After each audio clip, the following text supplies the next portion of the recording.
Hello guys, स्वागत है आपके अपने यूट्यूब चैनल एग्जाम प्रिपरेशन में। तो आज हम डिस्कस करेंगे गोदान उपन्यास के ऑब्जेक्टिव क्वेश्चन। तो चलिए जल्दी से शुरू करते हैं। पहला क्वेश्चन है, होरी के जीवन का सबसे बड़ा स्वप्न था, क्या था? जमीन खरीदना, महल बनवाना, गौ की लालसा, ये सभी। तो इसका सही आंसर हो जाएगा गौ की लालसा। सेकेंड क्वेश्चन है, जो दुष्ट किसी महरिया की ओर ताके उसे गोली मार देना चाहिए, किसका कथन है? तो इसका सही आंसर है भोला का कथन है। तीसरा क्वेश्चन है, राय साहब के बारे में क्या कथन गलत है? वह राष्ट्रवादी थे, वे संगीत प्रेमी थे, वे अच्छे लेखक थे, वे अच्छे खिलाड़ी थे। गलत कथन पूछा है, तो इसमें क्या होगा? अच्छे खिलाड़ी थे, वे अच्छे खिलाड़ी नहीं थे। चौथा क्वेश्चन है, क्वेश्चन नंबर 4, भिक्षुक को एक ही द्वार पर भरपेट मिल जाए तो क्यों द्वार द्वार घूमे, यह कथन किसका है? होरी का धनिया से। यह जो कथन है वो कौन किससे बोल रहा है? या गोबर का झुनिया से, या मेहता का मालती से, खन्ना का मालती। तो सही आंसर क्या है? गोबर का झुनिया से। 5 नंबर क्वेश्चन है, मिस्टर खन्ना का पूरा नाम क्या था? तो मिस्टर खन्ना का पूरा नाम चंद्र प्रकाश खन्ना था। 6 नंबर क्वेश्चन है, इनमें से गोदान का महिला पात्र नहीं है, चूहिया, कलिया, वरदा, सुंदरिया। तो चूहिया, कलिया और वरदा तीनों महिला पात्र है, सुंदरिया महिला पात्र नहीं है। क्वेश्चन नंबर 7 है, होरी की जमीन कितनी थी? 4 बीघा, 5 बीघा, 3 बीघा, 6 बीघा। तो इसका सही आंसर है 5 बीघा। क्वेश्चन नंबर 8 है, घर से भागकर शहर जाते ही गोबर को क्या मिला? कौन सा काम मिला? पौधे सींचने का। क्वेश्चन नंबर 9 है, प्रेमचंद्र शताब्दियों से पद दलित, अपमानित और निष्पेक्षित कृषकों की आवाज थे, किस आलोचक का लिखा है? तो है डॉक्टर हजारी प्रसाद द्विवेदी का। क्वेश्चन नंबर 10 है, प्रेमचंद सर्वप्रथम किस नाम से रचना करते थे? तो इसका सही आंसर है नवाब राय। क्वेश्चन नंबर 11 है, गोदान में मूलतः है सामंती प्रथा टूटने की कहानी, समाजवाद की स्थापना के संकेत, पूंजीवादी का प्रभाव, उपरोक्त सभी। तो इसका सही आंसर है सभी, तीनों इसमें थे जो ऑप्शन में है। क्वेश्चन नंबर 12 है, विविध वर्ग, जाति, स्वभाव, संस्कार, सामाजिक स्थिति, व्यवस्था आदि के जितने अधिक पात्र प्रेमचंद्र में मिलते हैं उतने औरों में नहीं, यह कथन किसका है? तो यहाँ 4 ऑप्शन है जिनमें सही आंसर है डॉक्टर नगेंद्र का। क्वेश्चन नंबर 13 है, एक आने में एक नशा होगा, हाँ झूम रहा हूँ, जिसमें लोग समझे कि खूब पिया है, किस पात्र का कथन है? तो इसका होगा सही आंसर गिरधर का कथन है।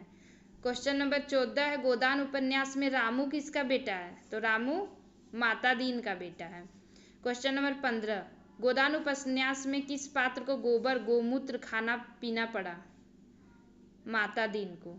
इसका सही आंसर है माता दीन। क्वेश्चन नंबर 16 है, जो किसान है वह सबका नरम चारा है, किसका कथन है? तो कथन है राम सेवक का। क्वेश्चन नंबर 17 है, होरी के जीवन के अंतिम क्षणों में उसके समीप कौन नहीं था? तो गोबर नहीं था। क्वेश्चन नंबर 18, राजा साहब और राय साहब के बीच लड़ाई लगाकर अपना उल्लू सीधा करने वाला किरदार कौन है? तो इसका सही आंसर है मिस्टर तंखा। क्वेश्चन नंबर 19 है, गोदान उपन्यास में किस पात्र ने प्रेम को देह की वस्तु नहीं बल्कि आत्मा की वस्तु माना है? तो इसका सही आंसर है मालती, जो कि एक महिला पात्र थी। क्वेश्चन नंबर 20 है, राय साहब कितने उम्र में विधुर हो गए थे, यानी कि उनकी पत्नी मर गई थी? तो इसका सही आंसर है 36 वर्ष। क्वेश्चन नंबर 21 है, गोदान उपन्यास में गद्य में प्रस्तुत महाकाव्य कहा जाता है क्योंकि इसमें भारतीय जनजीवन का यथार्थ चित्रण है, सामान्य आदमी की अच्छाइयों का विवेचन है, सामाजिक संस्कारों का सूक्ष्म अभिनिवेश है, इनमें से सभी। तो इसका सही आंसर है इनमें से सभी, इसमें सारा है। क्वेश्चन नंबर 22 है, गोदान का कौन सा पात्र प्रेमचंद्र के प्रगतिशील विचारों का वाहक माना जाता है? होरी, खन्ना, प्रोफेसर मेहता, ओंकारनाथ। तो इसका सही आंसर है ओंकारनाथ। क्वेश्चन नंबर 23 है, निम्नलिखित में से कौन सा नाटक प्रेमचंद्र के प्रसिद्ध उपन्यास पर आधारित है?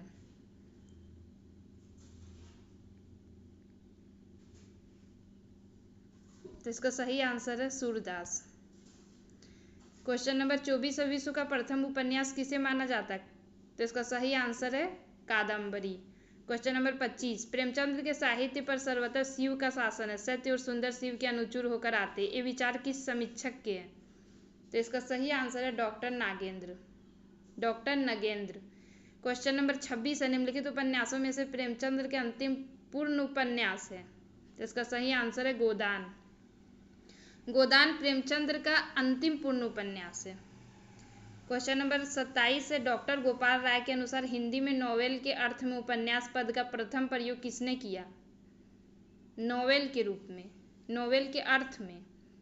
तो इसका सही आंसर है भारतेंदु हरिश्चंद्र। क्वेश्चन नंबर 28 है रचनाकाल की दृष्टि से प्रेमचंद्र के उपन्यासों को क्रम से सजाओ।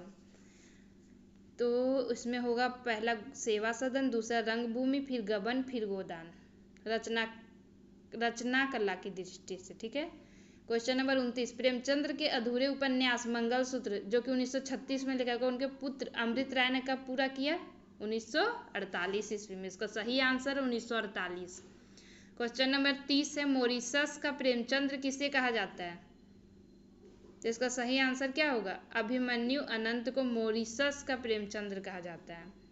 क्वेश्चन नंबर 31 है कौन सा उपन्यास अधूरा नहीं है? तो इसका सही आंसर है रत्ना की बात, बाकी सब अधूरा है। क्वेश्चन नंबर 32 है प्रतिज्ञा उपन्यास के लेखक है कौन है? प्रेमचंद। क्वेश्चन नंबर 33 है प्रेमचंद्र का कौन सा उपन्यास गांधीवाद से प्रभावित है? तो इसका सही आंसर क्या है? रंगभूमि। क्वेश्चन नंबर 34 है उपन्यास के तत्वों में कौन सा सही नहीं है? कथा, वस्तु, चरित्र चित्रण, कथन, संवाद, कोई नहीं है। तो ये सब है, कोई नहीं आंसर होगा। क्वेश्चन नंबर 35 गोदान उपन्यास की कथा वस्तु की कसावट में कमी आई है। शहरी और ग्रामीण पृष्ठभूमि के दो विस्तृत और लगभग विरोधी वातावरणों को समेट लेने से। सही आंसर यही होगा। क्वेश्चन नंबर 36 चौगाने हस्ती नामक उर्दू उपन्यास प्रेमचंद ने हिंदी में किस नाम से लिखा? रंगभूमि। इसका सही आंसर है रंगभूमि। क्वेश्चन नंबर 37 कितने ही सिद्धांत जो एक जमाने में सत्य समझे जाते थे आज असत्य सिद्ध हो गए हैं, पर कथाएं आज भी उतनी ही सत्य क्योंकि उनका संबंध मनोभावों से। यह कथन किसका है? तो यह कथन प्रेमचंद्र का है। तो इसका सही आंसर हो जाएगा प्रेमचंद्र। क्वेश्चन नंबर 38 गोदान के संदर्भ में कौन सा तथ्य गलत है? गोदान महाजनी सभ्यता की गाथा है, उपन्यास में मूलतः मालती की कथा है, मानवीय त्रासदी का बहस है। तो इसका सही आंसर है उपन्यास में मूलतः मालती की कथा, ये तथ्य गलत है। क्वेश्चन नंबर 39 अथार्थवादी उपन्यास में किस दृष्टि की प्रधानता रहती है? तो इसका सही आंसर है वस्तु केंद्रित। अंतिम क्वेश्चन नंबर 40 जीवन में सुख दूसरों को सुखी करने में है, उन्हें लूटने में नहीं। यह कथन किसका है? तो यह कथन प्रेमचंद्र का है। तो ऐसे ही क्वेश्चन के लिए हमारे चैनल को लाइक करें, सब्सक्राइब करें, शेयर करें। धन्यवाद।